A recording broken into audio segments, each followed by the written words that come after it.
Bismillahirrahmanirrahim. Assalamualaikum warahmatullahi wabarakatuh. Alhamdulillah, pada pertemuan pada pagi hari ini kita akan melanjutkan materi kita terkait dengan pengumpulan data. Salah satu tahapan yang harus kita lakukan ketika kita melakukan penelitian. Untuk teknik pengumpulan data, itu ada beberapa klasifikasi atau kelompok. Ada yang dikenal dengan teknik survei dan ada yang dikenal dengan teknik observasi. Ya. Teknik survei itu sendiri nanti dibagi menjadi ada kuesioner, ya, menggunakan instrumen kuesioner. Ada juga yang menggunakan metode wawancara. Sedangkan untuk teknik observasi itu nanti ada yang dilakukan secara langsung maupun dengan bantuan alat. Ya.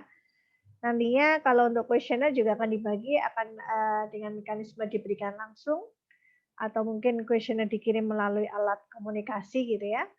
Sedangkan wawancara nanti ada beberapa kelompok lagi. Kita bisa menggunakan alat media komunikasi ya, biasanya telepon kalau untuk wawancara ataupun langsung bertatap muka gitu ya.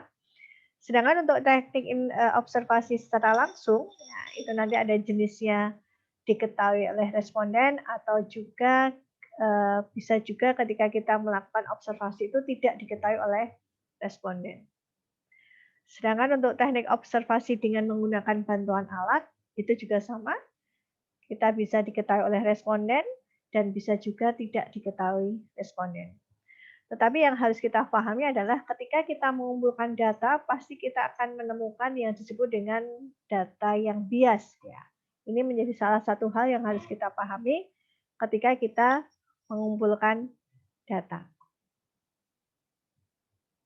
Nah, sebenarnya data sendiri itu apa gitu ya, dan jenis-jenisnya apa gitu ya. Untuk data sendiri itu sebenarnya berisi terkait dengan keterangan-keterangan ya. Biasanya keterangan-keterangan itu memang dianggap penting untuk mendukung penelitian kita ya. Bisa saja berupa fakta gitu ya. Fakta nanti bentuknya dalam bentuk angka ataupun simbol, kode ataupun apapun gitu ya. Yang memang mendukung dalam penelitian kita ya. Kemudian untuk jenis-jenis data ya, ini mungkin teman-teman juga sudah paham untuk jenis-jenis data. Jika kita melihat dari sumber pengambilan, maka kita akan mengenal yang disebut dengan data primer dan data sekunder. Istilah ini mungkin sudah sangat sering kita dengar ataupun kita dapatkan ketika kita membaca laporan-laporan penelitian gitu ya, ataupun dari artikel-artikel ilmiah. Yang pertama adalah data primer. Data primer adalah data yang memang diperoleh atau dikumpulkan langsung di lapangan. Atau biasa juga disebut dengan data asli ya, dari sebuah objek penelitian. Jadi ketika kita memang melakukan pengumpulan data dan terjun langsung pada objek penelitian, maka kita akan mendapatkan data primer. Ya. Sedangkan data sekunder itu artinya data yang kedua gitu ya, atau data tambahan atau mungkin levelnya atau tahapannya adalah tidak langsung gitu. Artinya bahwa data sekunder itu diperoleh atau dikumpulkan oleh orang-orang yang melakukan penelitian dari sumber-sumber yang telah ada. Artinya data sekunder itu tidak langsung didapatkan dari objek penelitian. Biasanya untuk data sekunder itu bisa kita dapatkan dari laporan-laporan atau laporan-laporan penelitian sebelumnya ya, ataupun referensi-referensi lain yang memang kita dapatkan dari institusi atau lembaga yang penyedia data. Misalkan kita mau melakukan penelitian dan kita membutuhkan terkait misalkan jumlah penduduk dan sebagainya. Kemudian kita mengambil data tersebut dari Biro Pusat Statistik, maka itu termasuk data sekunder. Seperti itu, ya. Ini data menurut sumber pengambilan. Yang kedua, data menurut waktu pengumpulan itu dibedakan ada dua, yaitu data berkala atau time series, Yang kedua adalah data cross section, ya. Ini kalau kita melihat istilahnya, maka kita akan ingat bentuk atau jenis penelitian time series dan cross sectional, ya, karena ini nanti berkaitan. Kalau kita bicara data itu adalah data berkala atau time series, maka dari istilahnya terlihat bahwa data yang dikumpulkan itu memang berasal dari waktu ke waktu, ya, untuk menggambarkan perkembangan suatu kegiatan atau keadaan.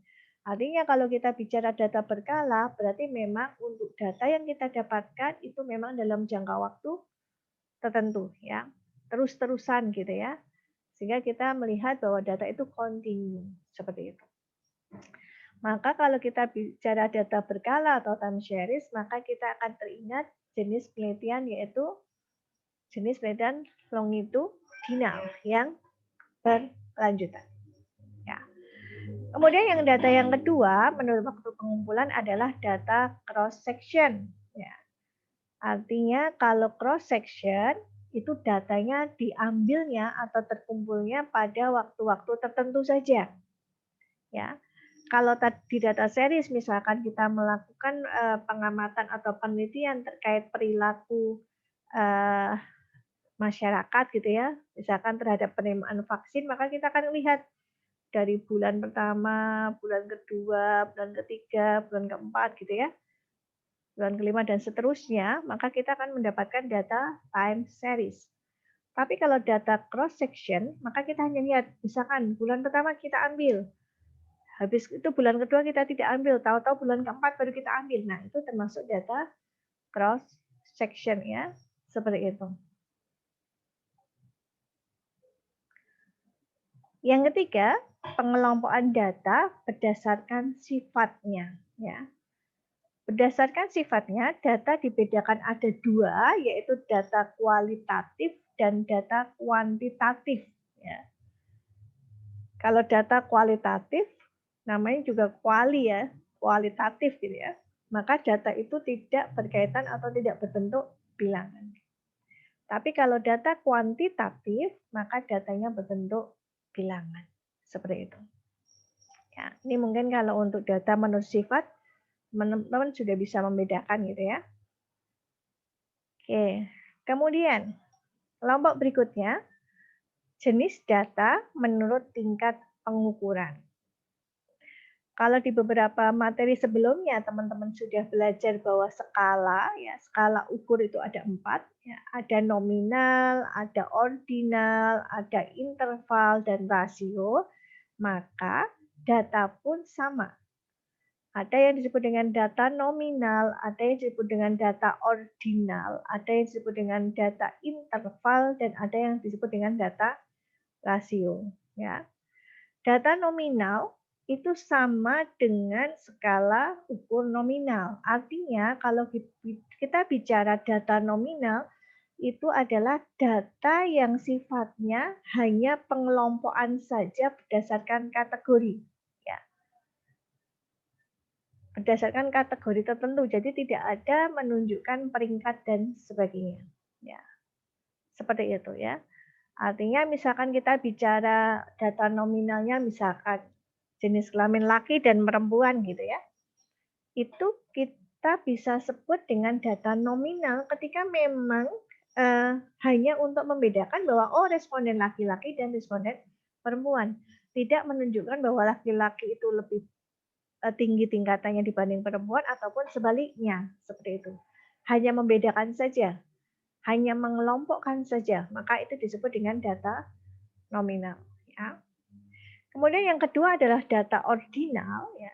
Data ordinal itu adalah kalau tadi di nominal hanya pengelompokan, maka untuk ordinal itu sudah membedakan antara tingkatan. Ya. Antara tingkatan. Sudah ada perbedaan antara satu data dengan data yang lain. Seperti itu. Ya. Kemudian yang ketiga, ada yang disebut dengan data interval.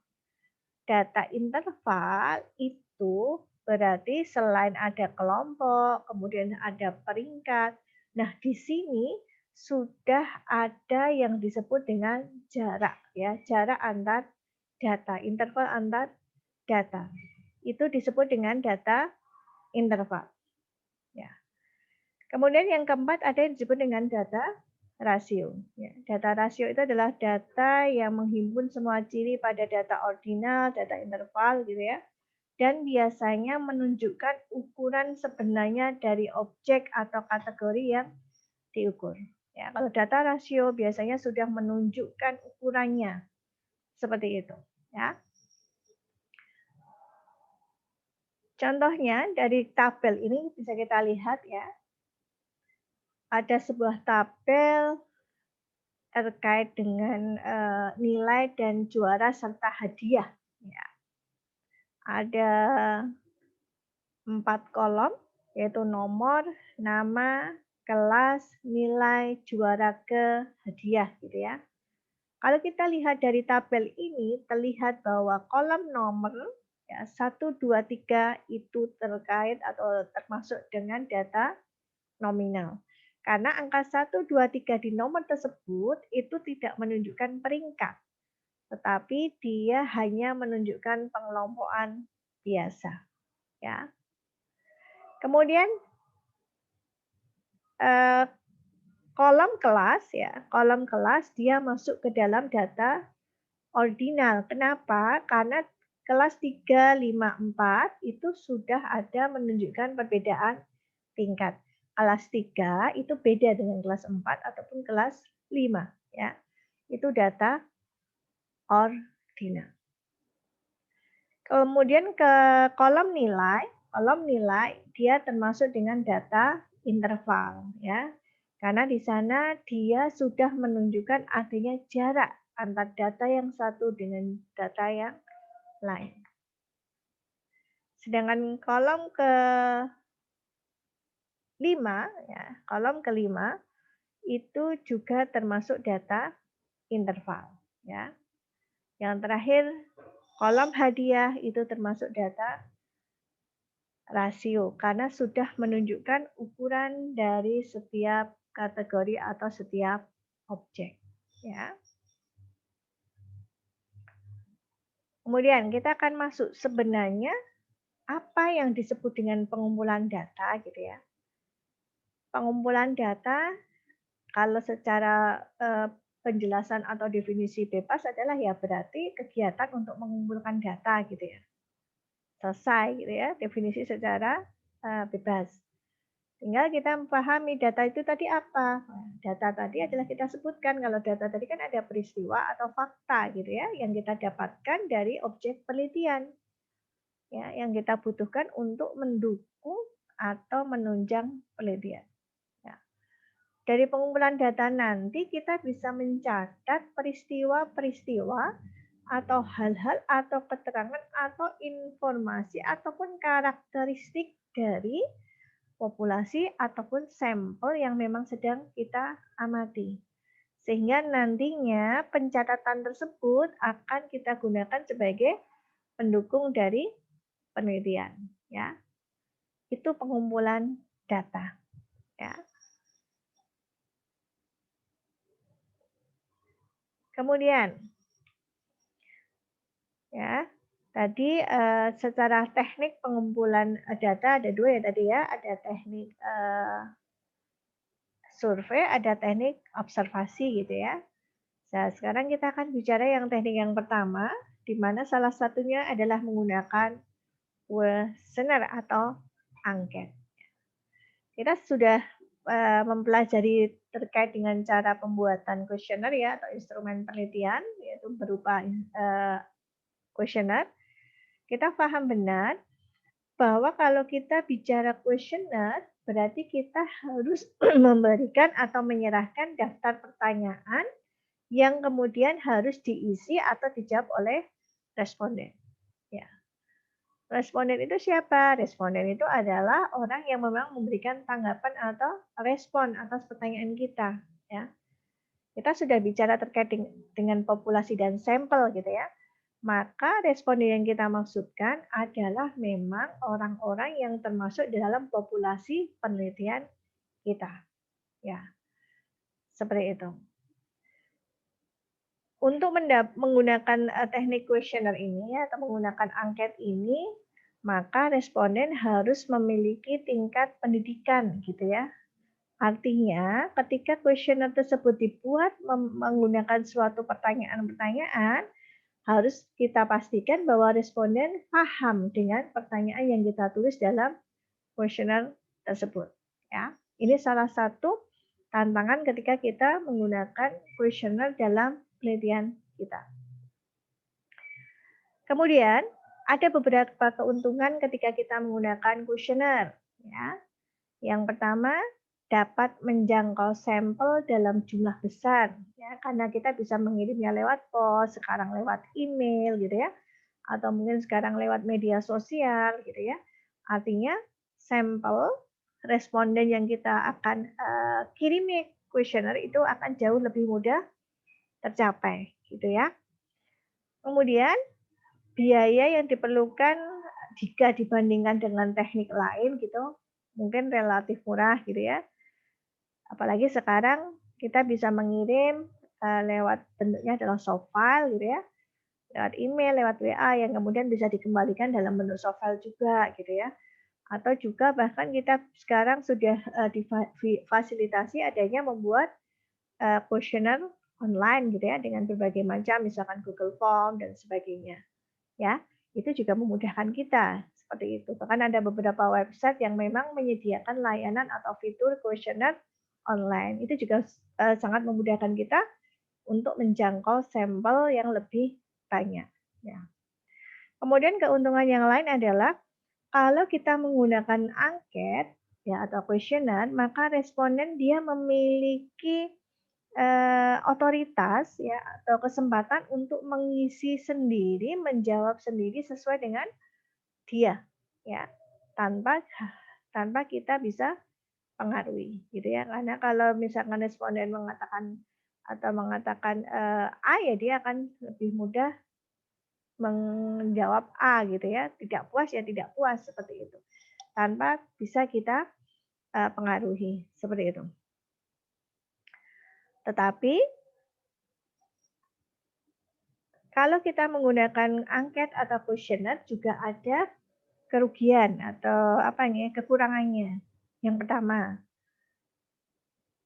jika dikirim melalui pos misalkan ya, maka persentase yang dikembalikan relatif rendah. Kenapa?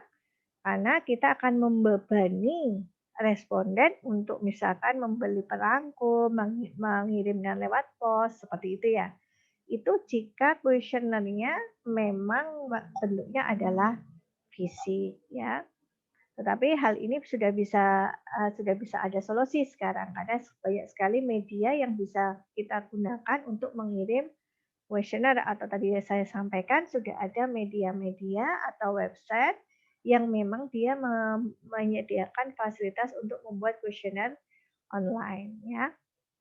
Kemudian kekurangan yang kedua adalah tingkat kemampuan responden untuk memahami soal di kuesioner itu menjadi tantangan tersendiri ya. Apalagi jika kita memang membutuhkan jawaban responden yang kebetulan tidak memiliki kemampuan baca dan tulis. Ya, contoh simpel kita mau misalkan gitu ya, misalkan apa namanya? Terkait tadi masalah efektivitas, vaksinasi misalkan seperti itu ya. Kemudian kita bertanya kepada yang, orang-orang yang memang sudah lansia gitu ya, yang mungkin zaman dulu memang belum punya kesempatan untuk bersekolah gitu ya. Sehingga kalau kita berikan kuesioner maka mereka akan kesulitan untuk membaca dari isi kuesioner kita, ya. Yang lain, kerugian yang lain adalah pertanyaan-pertanyaan tersebut dalam kuesioner yang kita buat itu bisa menimbulkan salah tafsir ya. Jadi bisa saja maksud kita adalah misalkan A, tapi ternyata responden memahaminya itu adalah B. Itu sangat mudah terjadi kalau kita menggunakan kuesioner atau angket dalam pengumpulan data ya. Jadi untuk kuesioner ada kelebihan dan ada kekurangan, dan ini berlaku juga untuk teknik-teknik pengumpulan data yang lainnya, gitu ya. Kemudian, ketika kita menyusun kuesioner, ada beberapa hal juga yang harus kita perhatikan ya. Kemarin kita sudah menyusun kuesioner, ada dimensi, ada indikator gitu ya. Ada skala nilai yang harus kita tentukan. Yang harus kita perlukan lagi adalah bahwa ketika kita membuat kuesioner itu harus ada beberapa komponen sehingga angket itu mudah dipahami oleh responden ya. Yang pertama, harus ada subjeknya. Artinya siapa kita, identitas kita, peneliti itu harus dicantumkan. Kenapa? Kalau angket itu tidak ada identitas kita sebagai peneliti, maka sering sekali responden yang misalkan memang tidak gampang percaya gitu ya, ini akan bertanya-tanya, ini kuesionernya siapa, data saya nanti aman atau tidak gitu ya. Akan ada kekhawatiran dari responden. Sehingga kalau tidak ada subjek kita atau identitas kita ya, baik secara pribadi maupun lembaga kita tidak cantumkan, itu akan menimbulkan keraguan bagi responden untuk mengisi. Maka dalam kuesioner harus kita cantumkan subjek atau identitas kita yang melakukan penelitian ya. Yang kedua yang harus kita pahami dalam kuesioner adalah kita harus mengajak atau memohon, ada permohonan ya dari peneliti kepada responden untuk berkenan mengisi kuesioner ya. Ini menunjukkan bahwa kita sebagai peneliti itu memang memiliki sopan santun. Jadi tidak memaksa gitu ya, tidak memaksa responden untuk mengisi gitu ya. Jadi kita jelaskan kita tuh siapa, nantinya kuesioner ini kita gunakan untuk apa, dan ada permohonan kepada responden untuk berperan serta dalam pengisian kuesioner. Seperti itu. Yang ketiga, dalam kuesioner biasanya di awal-awal kuesioner harus ada petunjuk pengisian. Ya. Apakah jawabnya ya, tidak, atau jawabnya pakai skala Likert gitu ya. Kalau pakai skala Likert harus dijelaskan angka 1 itu artinya apa, angka 2 artinya apa, seperti itu ya, harus dijelaskan. Apakah nanti kuesionernya dicentang, atau nanti kuesionernya disilang, ataukah kuesionernya dilingkari, itu harus clear. Apakah kuesionernya menggunakan ballpoint, gitu ya, misalkan seperti itu, atau boleh pakai pensil, itu juga harus dijelaskan dalam petunjuk pengisian angket, gitu ya. Kemudian ada pertanyaan atau pernyataan beserta tempat mengisi jawaban ya. Mengisi jawabannya ya, baik itu tertutup, semi tertutup maupun terbuka. Kemudian pertanyaan dalam angket dapat berbentuk pertanyaan terbuka ataupun tertutup. Oke, gitu ya. Kemudian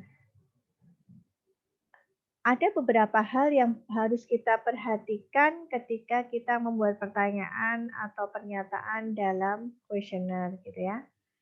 Yang pertama, pertanyaan atau pernyataannya harus jelas, tidak membuat ragu bagi responden. Kemudian hindari pertanyaan atau pernyataan ganda gitu ya, artinya pertanyaannya dua gitu, pertanyaan sama ditulis 2 kali gitu. Kemudian pastikan bahwa responden itu harus mampu menjawab. Artinya ketika dia paham dengan pertanyaan, maka dia akan bisa menjawab, saya harus mengisi apa gitu ya. Seperti itu. Kemudian pertanyaan atau pernyataan harus relevan, ya, relevan dengan penelitian kita. Kemudian pertanyaannya jangan terlalu panjang gitu ya. Biasanya gunakan kalimat-kalimat yang pendek saja sehingga mudah dipahami oleh responden. Kemudian juga jangan gunakan pernyataan yang sifatnya bias ya, ataupun sugestif. Sugestif itu artinya memberi sugesti atau mendoktrin responden seperti itu ya. Kemudian kalau kita bicara bentuk pertanyaan gitu ya dalam kuesioner, bentuknya itu bisa berbentuk angket terbuka, ya, bisa berbentuk angket tertutup atau juga bisa kombinasi keduanya. Kalau angket terbuka itu berarti memang memberi kebebasan kepada responden untuk menjawab terserah mereka. Ya. Contohnya pertanyaannya adalah jelaskan pendapat Anda terkait dengan pemberian vaksinasi COVID-19. Ya. Maka nanti kalau pertanyaan seperti itu akan memberi kesempatan atau peluang kepada responden untuk menjawab sepanjang apapun gitu ya, sesuai dengan pendapat atau keinginan mereka. Itu kalau angket terbuka. Tapi kalau angket tertutup, ya, angket tertutup itu responden tidak ada kebebasan untuk menjawab sesuai dengan keinginan mereka. Biasanya kalau angket tertutup itu pilihan jawaban sudah disediakan oleh peneliti. Misalkan, apakah Anda setuju dengan vaksinasi? Jawaban A, setuju. Jawaban B, tidak setuju. Nah, seperti itu. Itu adalah angket tertutup. Ya. Yang ketiga adalah angket semi terbuka. Ya. Kalau angket semi terbuka itu gabungan keduanya. Ya, artinya dari responden itu diberikan kebebasan untuk menjawab, tetapi pilihan yang disediakan itu sesuai dengan keinginan responden. Contohnya adalah di skala Likert misalkan 1-5 gitu ya, itu termasuk dengan semi terbuka ya.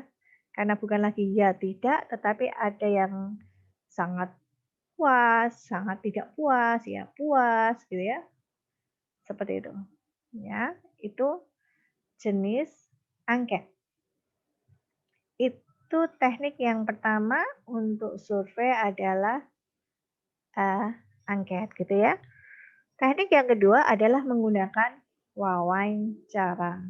Ya, wawancara. Artinya kalau wawancara itu kita berbicara atau bertanya langsung kepada responden. Di mana ketika kita nanti wawancara dengan responden, jawaban responden itu harus dicatat ataupun direkam. Ya. Yang nanti menjadi tantangan bagi kita sebagai peneliti ketika wawancara adalah jangan sampai nanti responden itu waktunya terbuang ketika harus menunggu kita mencatat gitu ya. Maka sebaiknya ketika kita wawancara kita ada double media. Kita mencatat dan juga kita merekam ya, seperti itu.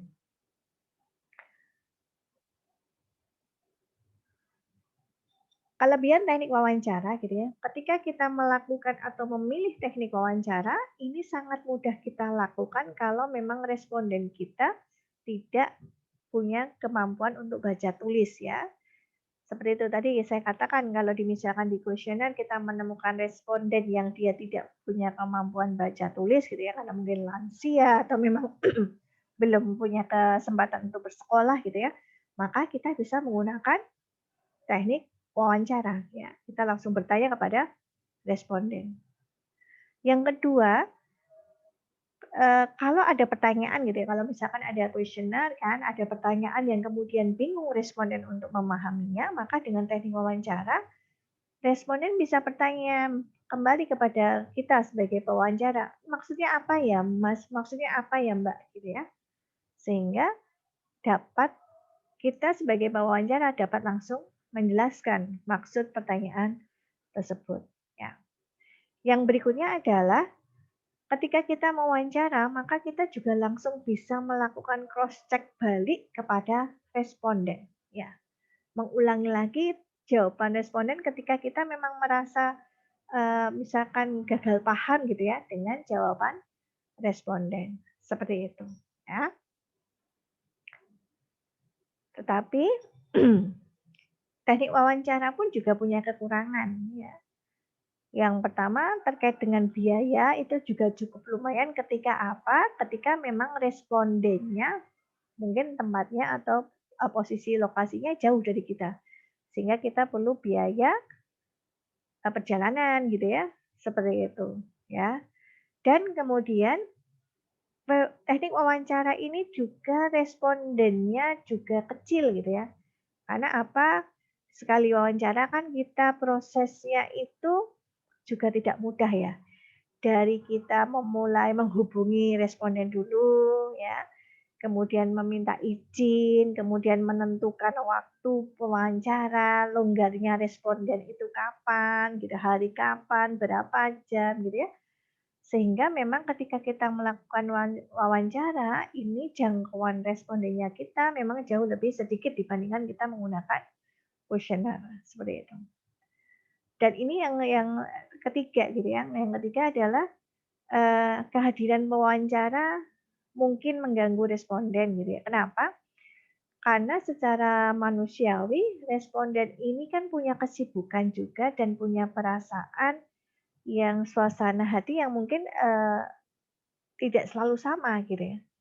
Misalkan gitu ya, misalkan kita sudah janjian dengan Bapak A gitu, saya akan melakukan, wawancara dengan Bapak hari Kamis gitu, hari Kamis jam 1 siang ya Pak, gitu misalkan.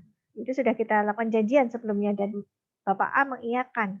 Tapi ketika ternyata sudah sampai hari Kamis ya, kemudian kita datang gitu ya pada siang-siang, ternyata bapaknya merasa tidak mood atau tidak nyaman untuk diwawancara, ya. Karena ternyata pagi-paginya beliau dimarahi oleh atasan misalkan seperti itu ya. Sehingga wawancara yang kita dapatkan pun menjadi tidak lancar ya, seperti itu ya. Belum lagi misalkan kita sudah janjian hari Kamis ternyata nanti respondennya bilang, "Wah, maaf, saya ternyata ada agenda luar," gitu ya. Saya tidak bisa membatalkan acara luar." Maka wawancaranya dibatalkan ya atau dipending ya, seperti itu ya. Itu menyebabkan memang wawancara kita akhirnya jangkauan dari respondennya menjadi lebih sedikit gitu ya. Kemudian untuk teknik wawancara itu ada wawancara terstruktur, wawancara tidak terstruktur gitu ya. Kalau wawancara terstruktur, itu kita sebagai peneliti itu sudah menyiapkan daftar-daftar pertanyaan yang akan kita berikan pada responden ya, sebagai acuan kita untuk mewawancarai. Jadi, kalau teknik wawancara berstruktur itu kita sudah mencatat pertanyaan apa saja yang akan kita tanyakan nanti pada saat wawancara, ya. Itu kalau terstruktur. Tapi kalau wawancara tidak berstruktur, itu kita tidak menggunakan daftar pertanyaan. Ya, kita langsung bertanya langsung kepada wawancara. Ya. Nah, masing-masing pasti ada kelebihan sama kekurangan ya. Kalau misalkan wawancara berstruktur, itu mudah bagi kita ketika kita sudah mempunyai daftar pertanyaan, sehingga kita tidak akan mengalami namanya blank time gitu ya. Kita nggak tahu aku harus bertanya apa lagi gitu, tidak, karena kita sudah ada daftar pertanyaan. Tapi kekurangannya adalah nantinya wawancara kita itu nantinya ketika mendapatkan informasi-informasi tambahan di luar daftar pertanyaan kita, itu akan membuat kita menjadi lebih bingung. Ini terkait dengan pertanyaan saya yang mana ya? Seperti itu ya. Seperti itu ya. Kalau untuk wawancara tidak berstruktur, karena tidak ada daftar pertanyaan, maka akan ada peluang bahwa kita akan mengalami yang disebut dengan blank time. Bingung mau bertanya apa sama responden. Ya, apa saja yang saya butuhkan itu akhirnya bisa jadi informasi-informasi yang harusnya masuk dalam tujuan kita dalam penelitian menjadi tidak terkumpul seperti itu. Tapi memang kelebihannya kalau kita wawancara tidak terstruktur, maka kita bisa akan mendapatkan informasi-informasi yang lebih luas ya. Informasi-informasi lebih luas. Ya, lebih mungkin tidak terpaku pada pertanyaan-pertanyaan di kita ya. Terkait dengan teknik wawancara ya. Nah, berikutnya ketika kita akan melakukan wawancara ya, kita harus juga memperhatikan beberapa hal sebelum kita melakukan wawancara ataupun selama kita melakukan wawancara. Yang pertama adalah penampilan fisik ya, terutama yang paling kelihatan adalah masalah baju ya. Jadi ketika kita mewawancara memang kita tunjukkan dengan secara lahiriah ya, dengan penampilan fisik bahwa memang kita memberikan kesan bahwa kita sebagai pewawancara atau peneliti itu memang bisa dipercaya ya. Kita harus bisa menghargai responden yang kita datangi ya, sehingga menimbulkan mereka percaya kepada kita. Karena mereka akan menyampaikan informasi data. Kalau kita secara penampilan fisik tidak meyakinkan, maka membuat responden juga menjadi ragu untuk memberikan informasi. Ya. Yang kedua adalah terkait dengan sikap dan tingkah laku ya. Namanya kita juga butuh data, kita sudah mengumpulkan data.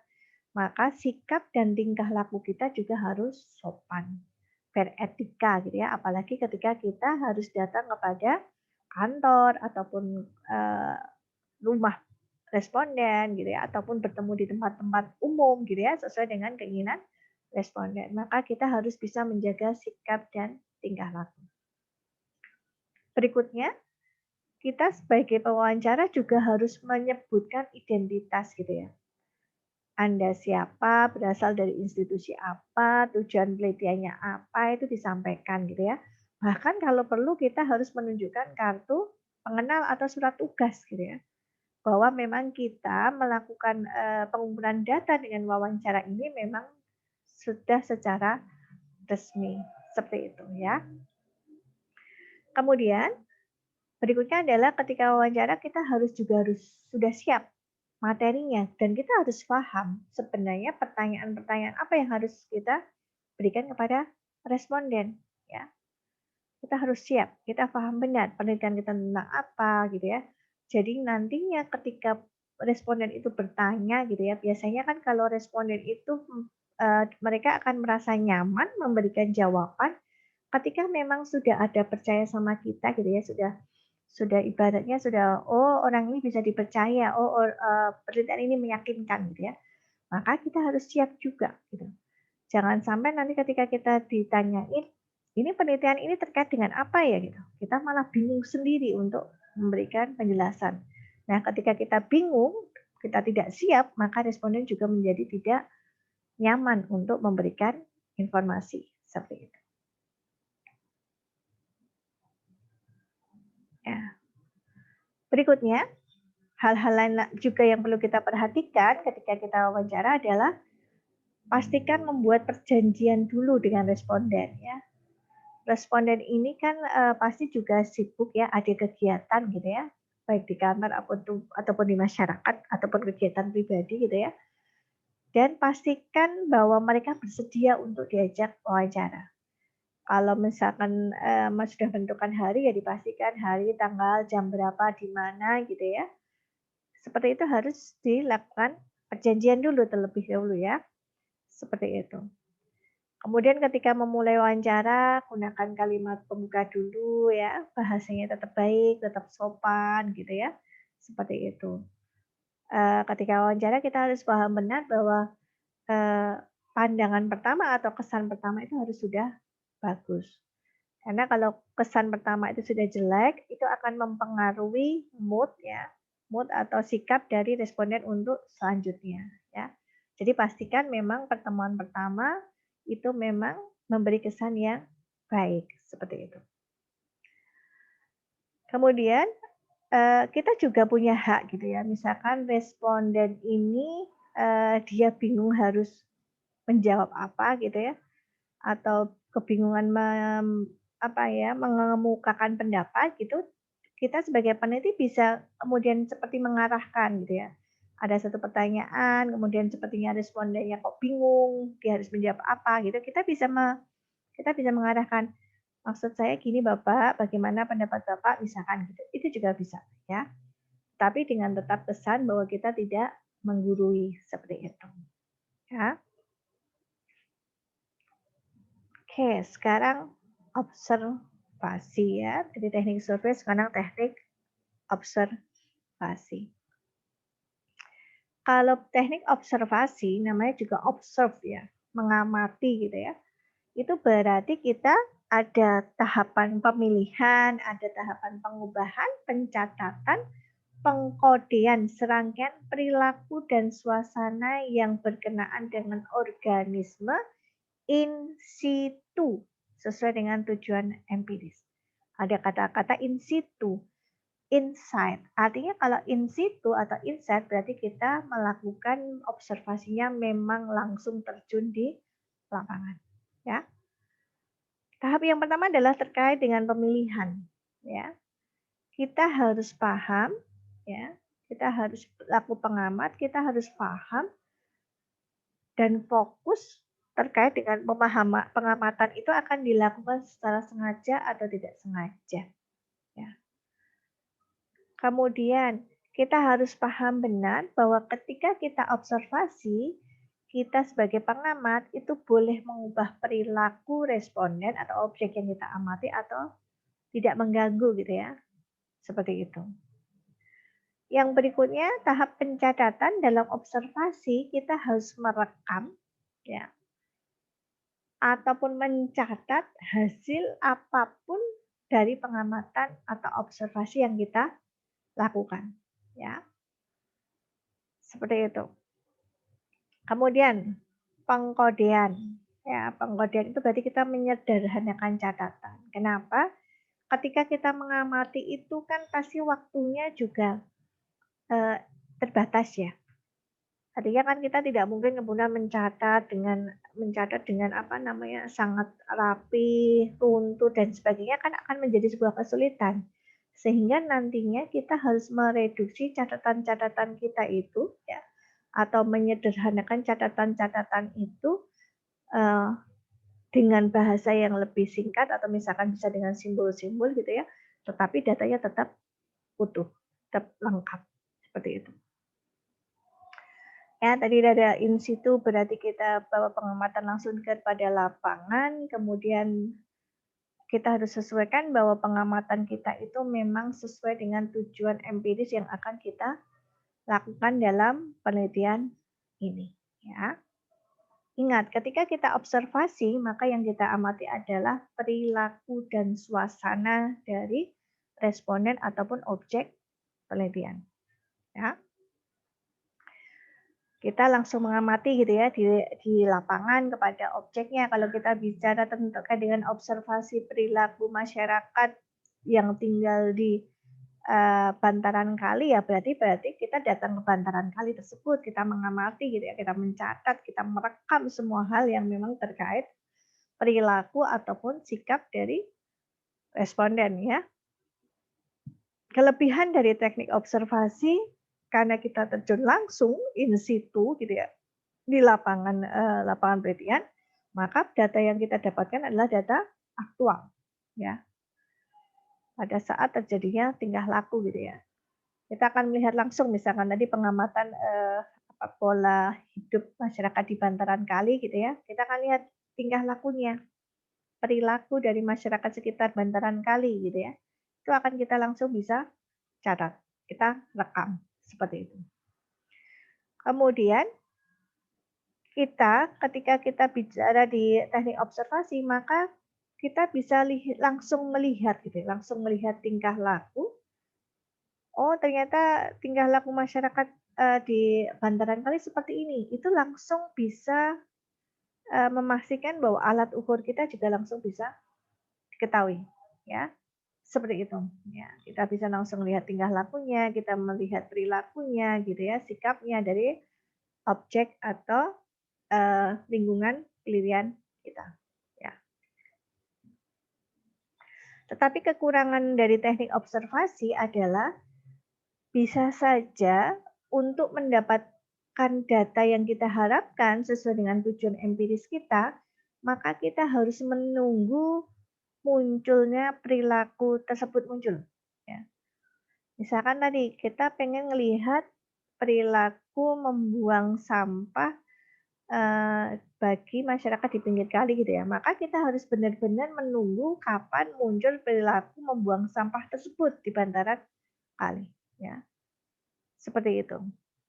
Kekurangan yang lain adalah ketika kita membutuhkan data terkait dengan tingkah laku yang sifatnya pribadi gitu ya, atau tingkah laku berbentuk kriminal misalkan, itu menjadi sukar atau tidak mudah untuk diamati gitu ya. Atau bisa jadi malah membahayakan pengamat jika diamati. Ya, seperti itu. Itu kekurangan dari teknik observasi. Kemudian untuk observasi, jika kita melihat dari keterlibatan pengamat, ya, maka kita bisa saja melibatkan diri kita sebagai partisipan. Ya, maka disebut dengan observasi partisipan, di mana kita pengamat itu ikut terlibat dalam kegiatan-kegiatan dari responden atau objek yang sedang kita amati, sehingga seolah-olah kita sebagai pengamat adalah bagian dari mereka. Kita observasi partisipan. Contohnya kalau tadi kita bicara kita mau mengamati perilaku masyarakat di bantaran kali, maka kita juga selama observasi tinggal di bantaran kali. Jadi seolah-olah kita adalah bagian dari mereka. Ya. Yang kedua adalah observasi tak partisipan, artinya memang kita benar-benar melakukan posisi sebagai pengamat dan tidak ikut terlibat dalam kegiatan-kegiatan masyarakat yang kita amati.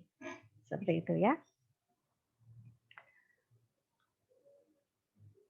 Kemudian, observasi berdasarkan cara pengamatan, ada yang disebut dengan observasi berstruktur, ya. Ada observasi tak berstruktur. Hampir sama dengan wawancara terstruktur dan tidak berstruktur. Kalau observasi berstruktur berarti memang kita sudah membuat pedoman pengamatan. Hari pertama ngamatin apa, hari kedua ngamatin apa gitu ya. Itu sudah terstruktur, ya. Kalau observasi tidak berstruktur ya berarti pengamatannya atau daftar pengamatannya tidak ada.